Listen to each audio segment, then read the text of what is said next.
You are the greatest miracle in the world. Your destiny is in your hands and your hands alone. And that is the quote of the day.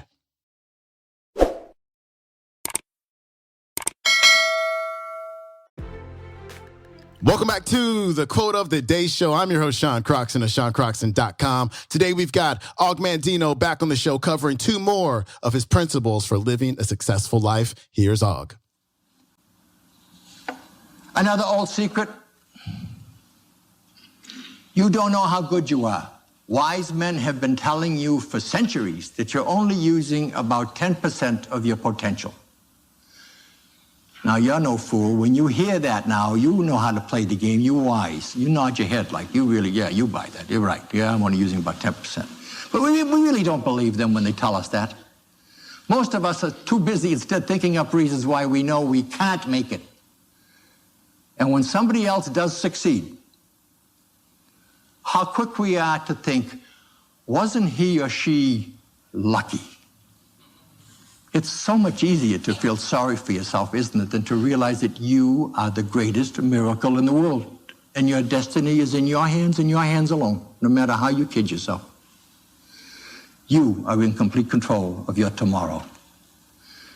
But so many of us, I'm afraid, are like a duck that we had in our backyard back in Scottsdale, Arizona for many years. When my youngest son, Matthew, was in the 8th grade, he came home from school one day carrying a shoebox with holes punched in the cover, which should have caused us great concern right there. In the shoebox was a little yellow duckling. They had hatched this little guy in their biology class, and they nurtured him for 5 weeks. And then they had a raffle, and my kid won the duck. So Matt and Daddy went to the lumber company. We got some lumber, and over the corner of our backyard, we built a little hut. Matt did a great job. He painted it white. He carved out a doorway. And over the doorway in red paint, he painted disco duck. Daddy went to the hardware store, and I got 18-inch chicken wire, and we ran a corral around this little setup so this little guy wouldn't go wandering off and get lost. We had disco for 12 years. Disco grew to be a big, beautiful duck, and Matt went off to college, and guess who got to take care of Disco? We got to be good buddies. And then about 2 years ago, it started one morning early, just at dawn. And we made the mistake, we had built this complex right outside our bedroom. But it started right at dawn, quack, quack, quack, quack, quack, quack, quack, quack, quack, quack, quack, loud. Now, I'd heard this quack for 10 years by then, and I knew every little resonance, every little tone. And I knew that something was bugging Disco. Something was wrong. Disco, you could tell, was a whining, complaining quack, quack, quack, quack, quack, quack. Disco was not happy. Disco had a problem of some sort. Either the water, I didn't change it often enough, or the straw in his hut was wet, or the food was lousy, but something was wrong. Disco had a problem. And it's the same problem that so many of us have. Disco didn't know that if he didn't like the conditions of his life, he had it within himself to change them. He had the power to change the conditions in his life. In Disco's case, if he didn't like things the way they are, the way they were, all Disco had to do was flap his wings and leave. But you see, poor Disco didn't know that he could fly. And neither do you. Another great truth President Kennedy told us this years ago is that life owes us nothing. Life isn't fair. Never was, and it's never going to be. You might do the work, somebody else gets the credit. You may work twice as hard as your neighbor, and you know you're twice as smart as he or she is, but you also happen to know that he or she is making twice the money you are.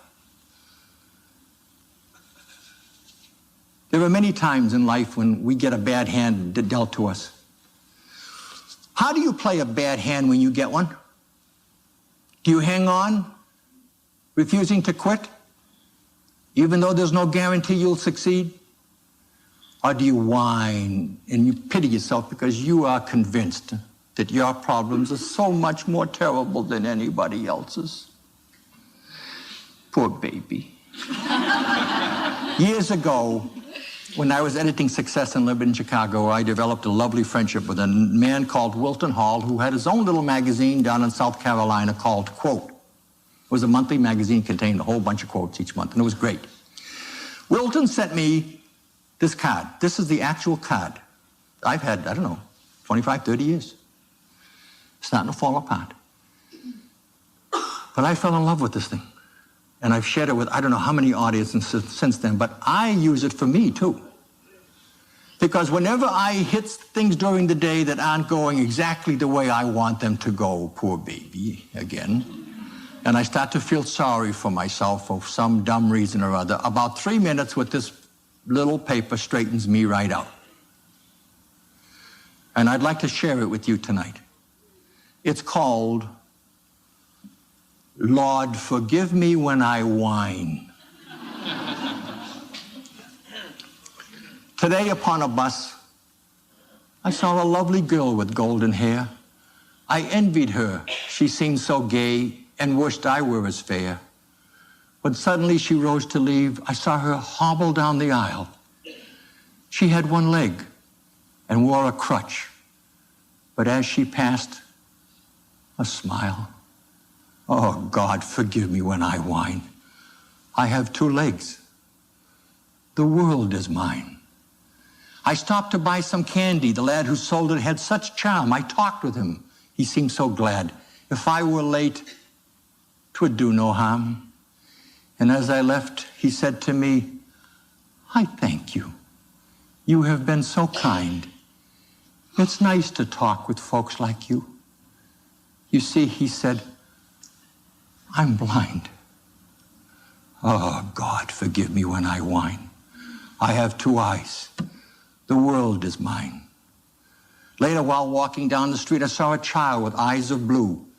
He stood and watched the others play. He did not know what to do. I stopped a moment, and then I said, why don't you join the others, dear? He looked ahead without a word. And then I knew he couldn't hear. Oh, God, forgive me when I whine.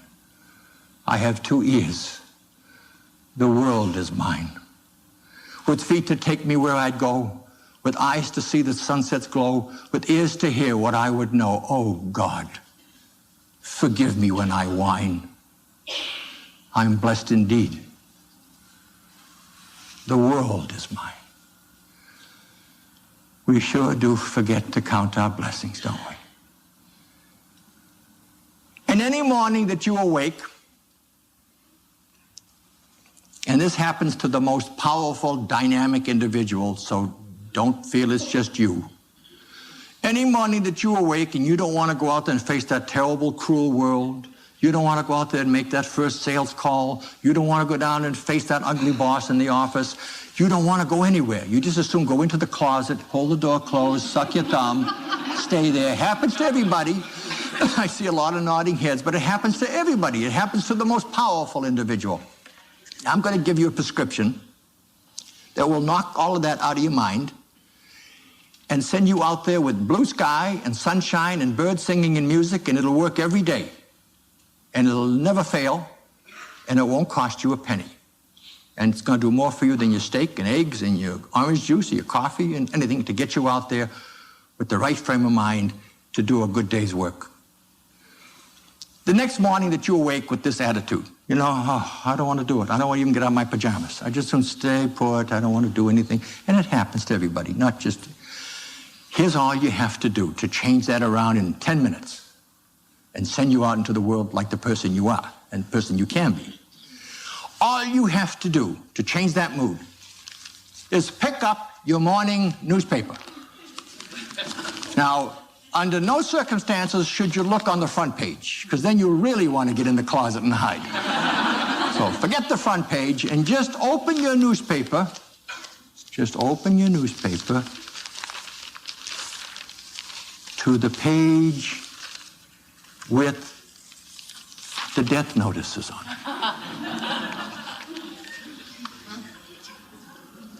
And on that page, you will find a long list of names of people who would be absolutely delighted to change places with you with all of your little aggravations and heartaches and pains. Try it. I guarantee you it'll work. And it won't cost you a penny.